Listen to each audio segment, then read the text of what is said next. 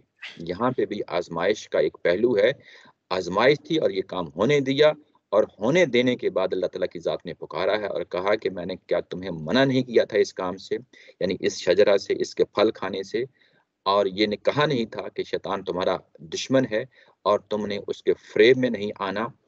اور اس کے بعد جب یہ ہو گیا تو اس کے بعد جو صورتحال سامنے آتی ہے وہ یہ ہے کہ بہرحال ان سے یہ چیز چھن گئی، اور چھننے کے بعد کہا وَقُلْ نَهْبِطُ بَعْضُكُمْ لِبَعْضٍ عَدُوٌّ، تم اب اس باغ سے باہر نکل جاؤ، اور نکلنے کے بعد اپنی اصلی دنیا میں چلے جاؤ۔ اصلی دنیا یعنی جو دنیا، جو زمین جو تمہارے لیے بنائی گئی ہے اس میں چلے جاؤ۔ یہ نعمتیں تم سے چھن گئی، یہ نعمتیں جو بنیادی ضروریات زندگی تھی وہ چھن گئی، اور تم اب ان سب چیزوں کے لیے وہاں پہ یہ ساری تگ و دو کرنی ہے۔ تو شکور صاحب وہ درخت جو ہے نا وہ تو جسٹ وہ کوئی ایسا انگور شنگور کا درخت نہیں تھا کہ نہ تو کوئی، تو یہ تفصیلاً استعمال ہوا ہے کہ یہ کام نہیں کرنا۔ یہ ایسے ہی ہے، ایسے ہی ہے۔ اس کی آگے بڑی تفصیل ہے، وہ بھی ہم دیکھتے ہیں آہستہ آہستہ آگے بڑھتے ہیں۔ اچھا، کہ زمین میں اترو، اور زمین میں جب اترو گے تو یہ سب چیزیں ظاہر ہے کہ تمہیں وہاں پہ پھر جو ہے نا دستیاب ہوں گی، لیکن اب مشقت کی صورت میں دستیاب ہوں گی۔ وہ تشکا کا جو لفظ آیا تھا نا وہ صورت میں ہے۔ اچھا، یہ ابھی وہ نتیجہ ہے جو اوپر کہا تھا، جس میں یہ بات کہی گئی تھی کہ تم نے اپنی جانوں پہ جو ہے نا وہ ظلم، جو ایسا کرو گے تو تم جو ہے نا اپنی جانوں پہ ظلم ڈالو گے، اور اس کا فتکون من الظالمین کا جو لفظ آیا تھا یہ اس کا نتیجہ ہے کہ وَقُلْ نَحْبِطُ بَعْضُكُمْ لِبَعْضٍ عَدُوٌّ۔ اب جب تم زمین میں جاؤ گے تو تم ایک دوسرے کے دشمنی جو جہاں پہ دیکھ لی ہے، یعنی ابلیس کی اور آدم علیہ السلام کی جو آپس میں دشمنی ہے جو دیکھ لی ہے، یہ وہاں پہ بھی جاری و ساری رہے گی۔ وَلَكُمْ فِي الْأَرْضِ مُسْتَقَرٌّ وَمَتَاعٌ إِلَىٰ حِينٍ۔ اب جب زمین میں اترنے جا رہے ہو تو وہ جو زمین ہے وہی تمہارا مستقر ہوگی، ٹھکانہ ہوگی۔ یہاں پھر جو ہے نا وہ زمین کا انٹروڈکشن کرایا ہے، زمین کا انٹروڈکشن کرایا ہے کہ اب اس زمین میں جا رہے ہو اور یہ تمہارا ٹھکانہ ہے، وَمَتَاعٌ إِلَىٰ حِينٍ، اور ایک وقت تب تم نے وہاں پہ اپنی گزر بسر کرنی ہے۔ یہ جو لفظ ہے مال و متاع، یہ وہی لفظ ہے متاعن، یعنی وہ چیزیں جو ضروریات زندگی ہوتی ہیں جن سے انسان زندگی گزارتا ہے۔ زمین تمہارے لیے ٹھکانہ ہوگی، ٹھکانہ مطلب یہ ہے کہ تم وہاں پہ اب رہائش بناؤ گے، وہیں پہ جو ہے نا تم معاشی تگ و دو کرو گے، وہیں پہ چیزوں کو تم استعمال کرو گے، لیکن یہ ہمیشہ کے لیے نہیں ہوں گی، ایک وقت تک ہوں گی۔ الہین کہا ہے ایک وقت تک ہوں گی، مطلب یہ ہے کہ میں نے جس طرح تمہارا باغ یہ لپیٹ دیا ہے، ایسے ہی جو اگلا باغ ہے زمین کی صورت میں وہ بھی میں نے لپیٹنا ہے، اس کی بھی ایک مدت ہے، وہ بھی سامنے واضح رہنی چاہیے۔ اب جب یہ صورتحال پیدا ہو گئی تو اس کے بعد ہمیں پتہ چلتا ہے اگلی آیت نمبر 37 میں فَتَلَقَّى آدَمُ مِن رَبِّهِ كَلِمَاتٍ فَتَابَ عَلَيْهِ إِنَّهُ هُوَ التَّوَّابُ الرَّحِيمُ۔ آدم علیہ السلام نے کچھ الفاظ ہیں جو اللہ تعالیٰ کی ذات سے سیکھ لیے، یعنی یہ جو مرحلہ پیش آیا ہے یہاں پہ ان کو شرمندگی ہوتی ہے، ندامت ہوتی ہے، اپنے کیے پہ جو کچھ وہ کر چکے ہیں اس پہ وہ نادم ہیں۔ شرمندگی کا جو ہے نا ایک اندر فیلنگ ہے جو ان کے اوپر آئی ہے، جب وہ آئی ہے تو اس فیلنگ کی جو ہے نا وہ رسپونڈ کیا ہے اللہ تعالیٰ کی ذات نے، وہ پھر کچھ کلمات ہیں جو دیے ہیں، اور ان کلمات کے ذریعے سے اپنی توبہ کرتے ہیں، رجوع کرتے ہیں اللہ تعالیٰ کی طرف، اور اللہ تعالیٰ کی ذات جو ہے فتاب علیہ اس توبہ کو قبول کرتے ہیں۔ توبہ کا مطلب ہوتا ہے توبہ کرنا، توبہ کے بعد جب صلہ اللہ کا آتا ہے تو اس کا مطلب ہوتا ہے توجہ کرنا، نظر عنایت کرنا، تو یہ اللہ تعالیٰ کی ذات کے لیے ہوتا ہے، یعنی توبہ کی، انابت کی، رجوع کیا، لوٹے، واپس آئے تو اللہ تعالیٰ کی ذات نے ان کو معاف کر دیا۔ اللہ تعالیٰ کی ذات نے معاف کر دیا اور یہ کہا انہو هو التواب الرحیم، کہ بے شک وہ تواب ہے، وہی معاف کرنے والا ہے، کوئی اور معاف کرنے والا نہیں ہے، وہ رحیم بھی ہے، وہ رحیم بھی ہے، وہ معاف کرنے والا ہے۔ یہ بڑی اہم بات ہے جو یہاں پہ بیان کی گئی ہے، اس یعنی آیا نمبر 37 کے اندر بات جو بیان کی گئی ہے، یہ اللہ کی سنن میں سے، اللہ کی سنتوں میں سے ایک چیز ہم پچھلی آیات میں پڑھتے آ رہے ہیں، بڑی تفصیل کے ساتھ پڑھا ہے۔ وہ کیا سنت ہے؟ اس کو ہم کہتے ہیں ہدایت و ضلالت کا قانون۔ اور اللہ کی ایک دوسری سنت ہے جس کو ہم کہتے ہیں کہ توبہ اور استغفار کی سنت۔ جب انسان توبہ اور استغفار کرتا ہے تو اللہ تعالیٰ کی ذات لازمی طور پہ اس کو قبول کرتی ہے، اللہ تعالیٰ کی ذات اس کو لازمی طور پہ قبول کرتی ہے۔ یہ دوسری سنت ہے، اس کو پلے باندھ لیں۔ میں قرآن مجید کے اس درس کے اندر بہت ساری چیزیں ہیں جن کو ہم ساتھ لے کے چل رہے ہیں، وہ یہ کہ قرآن کی اسالیب کیا ہیں، اللہ تعالیٰ کی ذات کی سنتیں کیا ہیں، اور یہ تمام چیزیں ہم اکٹھی لے کے ساتھ چل رہے ہیں تاکہ چیزیں واضح ہوتی رہیں۔ ابھی تک ہم نے جو دو دیکھ لی ہیں سنن اللہ تعالیٰ کی، ایک ہدایت و ضلالت کا قانون ہے اور ایک توبہ اور استغفار کے حوالے سے اللہ کا قانون ہے۔ یہ دوسری صورت کہ جب انسان کے اندر شرمندگی، ندامت کر چکنے کے بعد ہوتی ہے تو وہ رجوع کرتا ہے تو اللہ تعالیٰ کی ذات اس کو معاف کر دیتی ہے۔ یہاں پہ آپ دیکھیں تو پہلے جو ہے وہ امتحان تھا فرشتوں کا اور جنات کا، جس میں فرشتے کامیاب ہوئے، جنات میں سے جو ہے نا کچھ لوگ، ظاہر ابلیس اور ابلیس کے پیروکار ہوں گے، وہ ناکام ہوتے ہیں۔ اور یہاں پہ آدم علیہ السلام جب تیسری مخلوق سامنے آتی ہے تو یہ بھی کامیاب ہوتی ہے، یہ بھی کامیاب ہوتی ہے۔ یہ تصور ذہن میں نہ آئے ناکامی کا، وہ اس لیے کہ اصلاً یہ امتحان تھا۔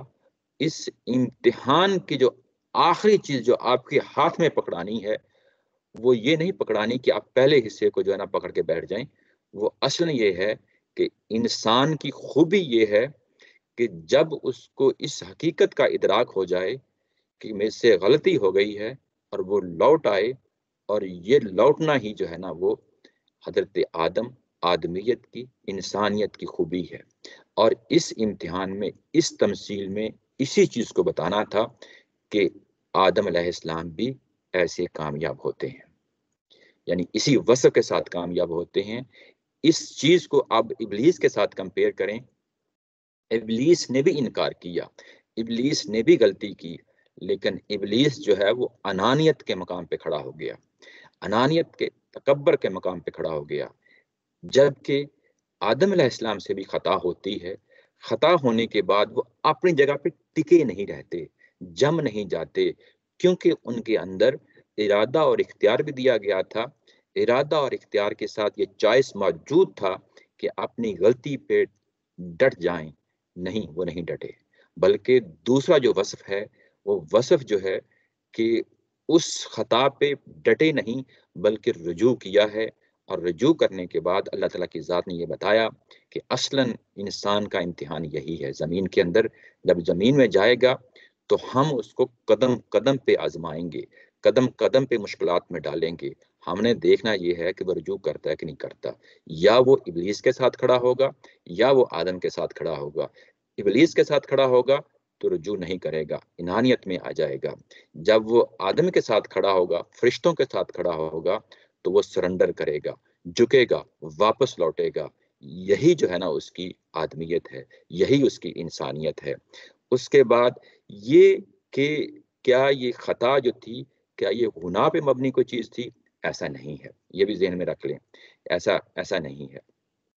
اس کی وجہ یہ ہے کہ یہ جو کچھ منع کیا گیا تھا اس کی نوعیت جو ہے نا وہ سامنے رہنی چاہیے، یعنی یہ کہ جیسے شریعت دی جاتی ہے، نماز، روزہ، حج، زکوٰۃ ہے، ایسے بعض اوقات جن کا اللہ تعالیٰ کی ذات کے ساتھ رابطہ ہوا، بعض جگہوں پہ ان کو منع بھی کیا گیا ہے۔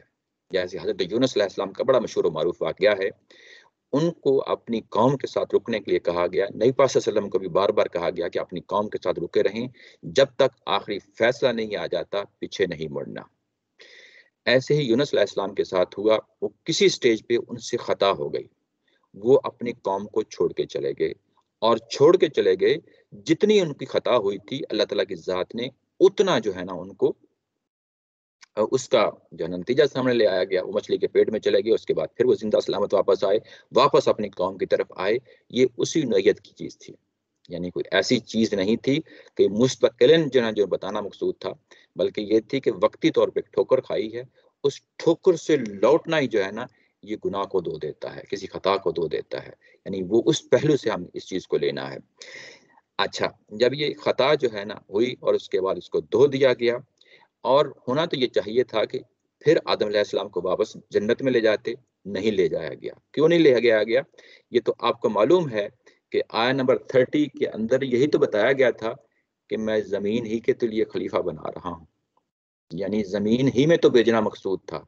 یہ جو واقعہ یہاں پہ پیش آتا ہے یہ اپنی نوعیت میں انتہائی یعنی ٹیمپرری نوعیت کا ہے. یہاں پہ ایک آزمائش مطلوب تھی، آزمائش مطلوب تھی، ایک امتحان مطلوب تھا. اسی طرح کا امتحان جس طرح کا فرشتوں کے ساتھ ہوا، ابلیس کے ساتھ ہوا، انسان کو بھی اس آزمائش کی بٹی میں سے گزارا گیا. اور اس آزمائش کی بٹی میں سے جو اس کا خمیر تھا اس انسان کا، اس نے اپنے آپ کو ثابت کر دیا کہ میں اللہ کے ساتھ کھڑا ہوں گا، فرشتوں کے ساتھ کھڑا ہوں گا. اور لوٹنا ہی اس کی سب سے بڑی خوبی ہے. اس کے بعد ہوا کیا ہے؟ جب یہ کہا کہ اگلی آیت میں آیت نمبر 38 میں قُلْ نَهْبِطُ مِنْهَا جَمِيعًا، اب تم سب جو ہے نا زمین پہ چلے جاؤ، اب زمین میں چلے جاؤ. اور یہاں پہ اگر آپ دیکھیں تو یہ 2 دفعہ لفظ استعمال ہوا ہے. پہلے آیت نمبر 36 میں بھی ہوا تھا وَقُلْ نَهْبِطُ بَعْضُكُمْ لِبَعْضٍ عَدُوٌّ، اور یہاں پہ بھی دوسری دفعہ لفظ آیا قُلْ نَهْبِطُ مِنْهَا جَمِيعًا، تم سب کے سب نیچے اترو. وہاں پہ جب کہا تھا تو بیسیکلی وہ جو تشکا کا تھا اس کو واضح کرنا ہے کہ تمہارے ہاتھ سے وہ نعمتیں جاتی رہیں، اب تم اصل میدان کی طرف جاؤ.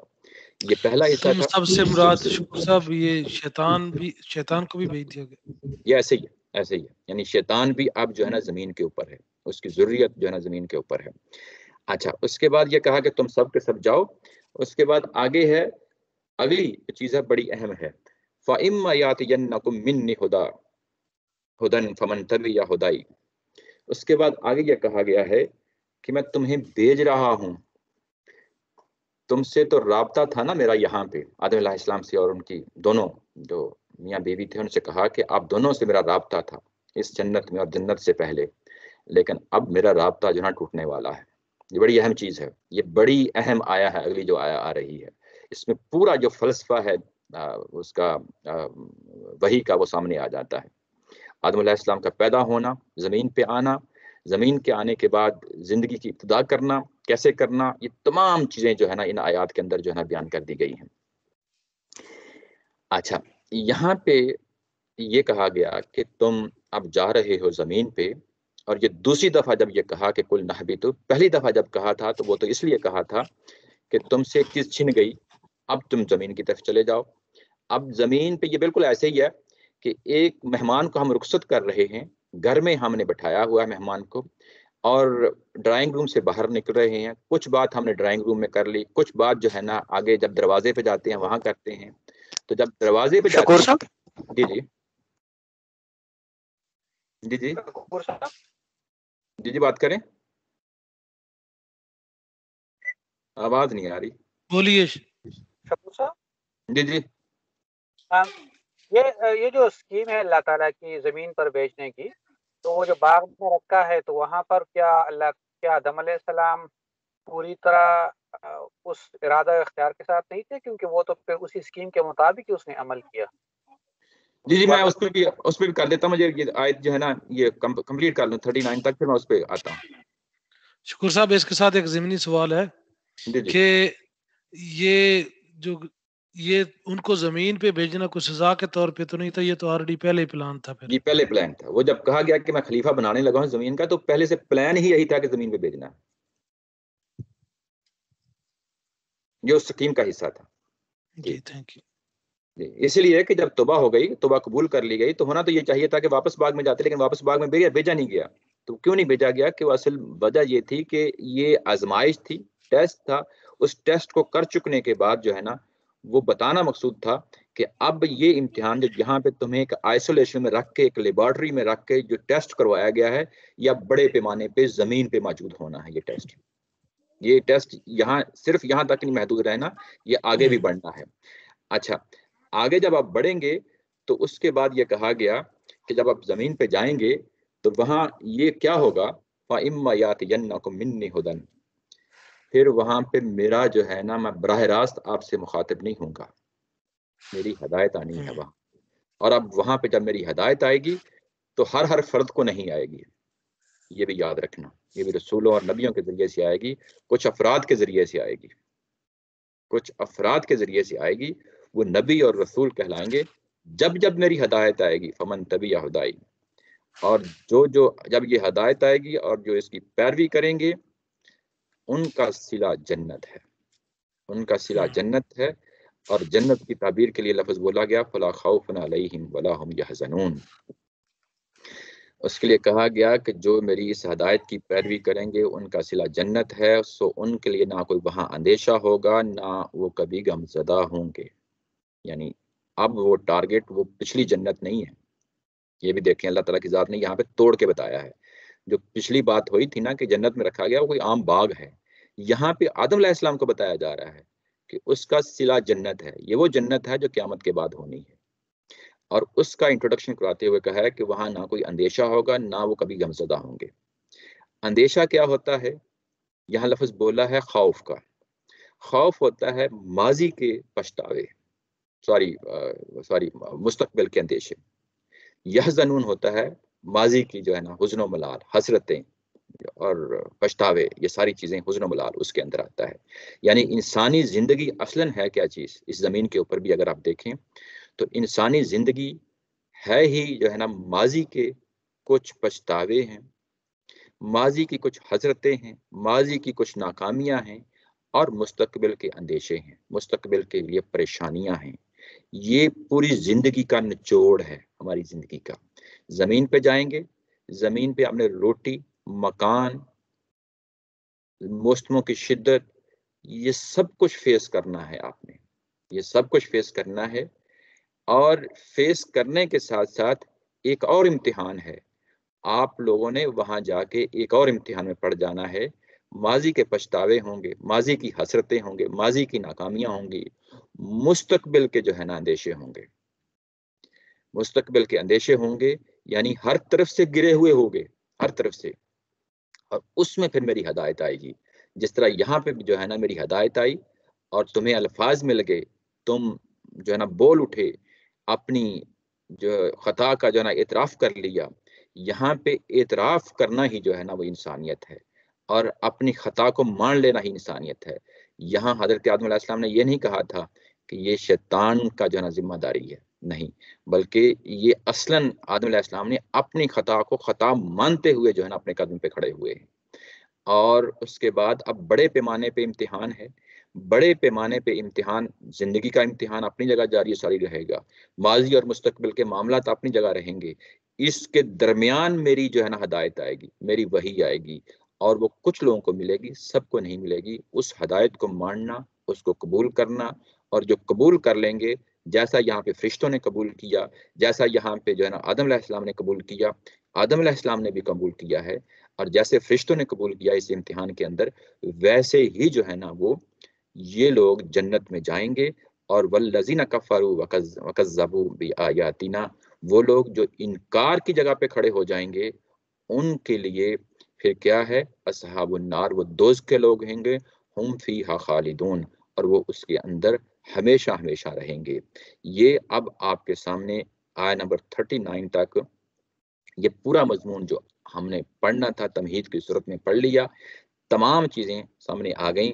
یہاں پہ ایک دو چیزیں ہیں، اب کچھ تبصرے ہیں، وہ ابھی آپ لوگوں کے سامنے جو ہے نا وہ کر دیتا ہوں۔ یہاں پہ اگر آپ دیکھیں تو ایک لفظ استعمال ہوا ہے فَإِمَّا يَأْتِيَنَّكُم مِّنِّي هُدًى فَمَن تَبِعَ هُدَيَ، اس کے اوپر میں نے لکھا ہے عود علی البدء، عود علی البدء۔ ابھی تک جو ہم پڑھتے آ رہے ہیں قرآن مجید کی اسالیب میں سے وہ تقابل کا مضمون ہے، یہ بڑا اہم مضمون تھا۔ اب یہاں پہ میں ایک اور چیز انٹروڈیوس کرنے لگا ہوں، اس کو کہتے ہیں عود علی البد۔ یہ کیا چیز ہے کہ جو چیز شروع میں بیان کی گئی ہے اس کو دوبارہ دہرا دینا، جو بات شروع میں بیان کی گئی تھی اس کو دوبارہ دہرا دینا۔ اب میں آپ کو شروع میں لے کے جاتا ہوں اور آپ کے لیے کتنی جو ہے نا وہ قرآن مجید کا یہ خوبصورت پہلو سامنے آتا ہے، آپ پڑھیں گے، دیکھیں گے اور آپ سمجھیں گے کہ یہ کیا چیز ہے۔ یہ ہے جی آیہ نمبر 2 قرآن مجید کی۔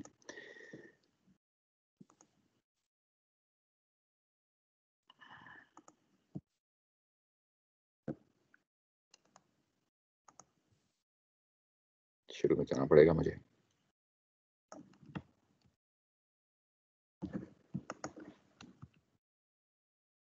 یہ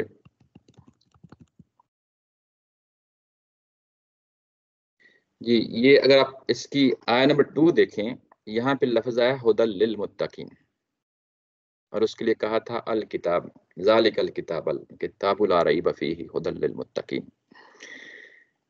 یہ قرآن مجید نازل ہونا شروع ہوا ہے اور یہ کہا گیا تھا کہ یہ وہی کتاب ہے جو تمہاری پچھلی الہامی کتابوں میں جس کی پیشن گوئی کی گئی تھی، اور یہ مومنین کے لیے ہدایت ہے۔ اور جب یہاں پہ آ کے پورے مضمون کو سمیٹ دیا تمہید میں، اور اس کے بعد کہا کہ فَإِمَّا يَأْتِيَنَّكُم مِّنِّي هُدًى فَمَن تَبِعَ هُدَايَ، جب میری ہدایت سامنے آئے گی، اب یہ ہدایت جو آپ کے سامنے اتر رہی ہے یہ اسی ہدایت کا حصہ ہے۔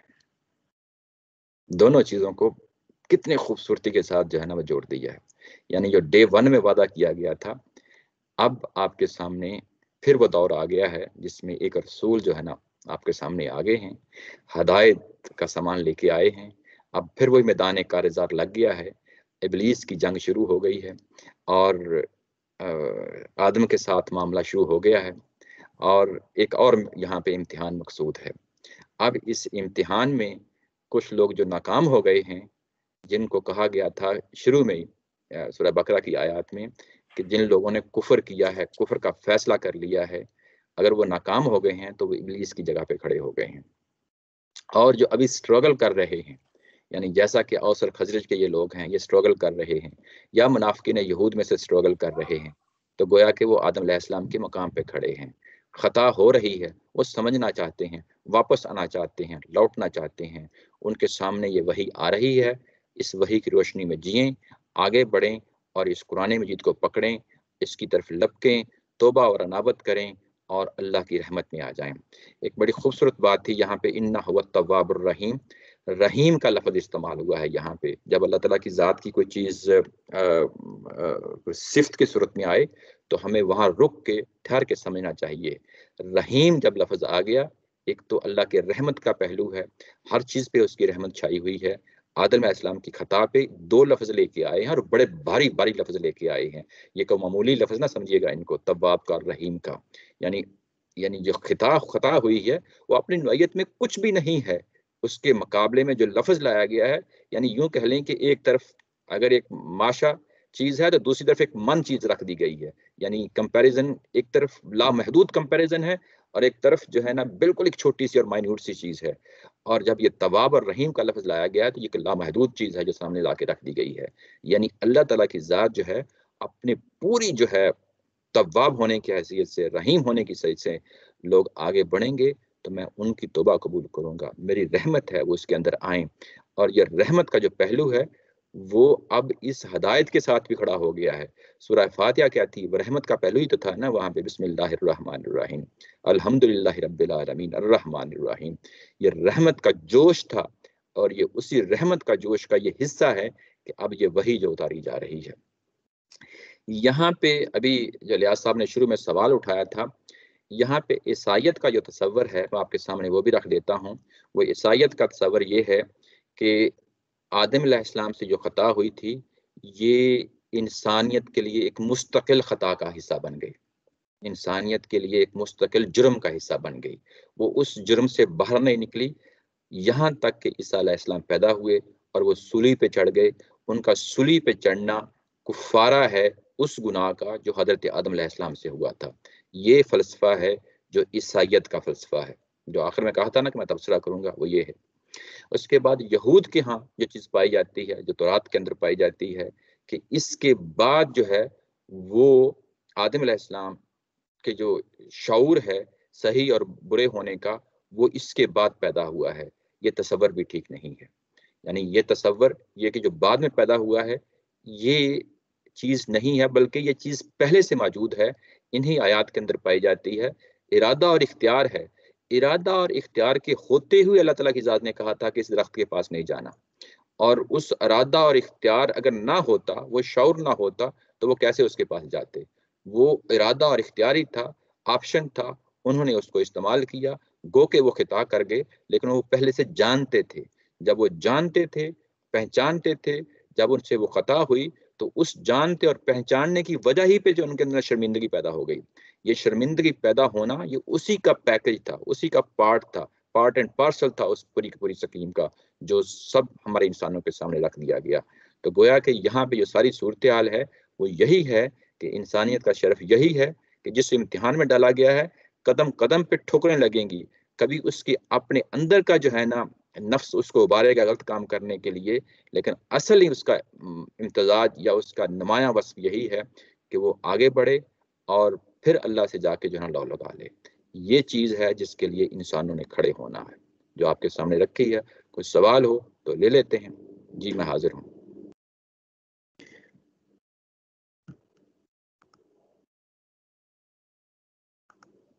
شکریہ شکور صاحب، جزاک اللہ خیر۔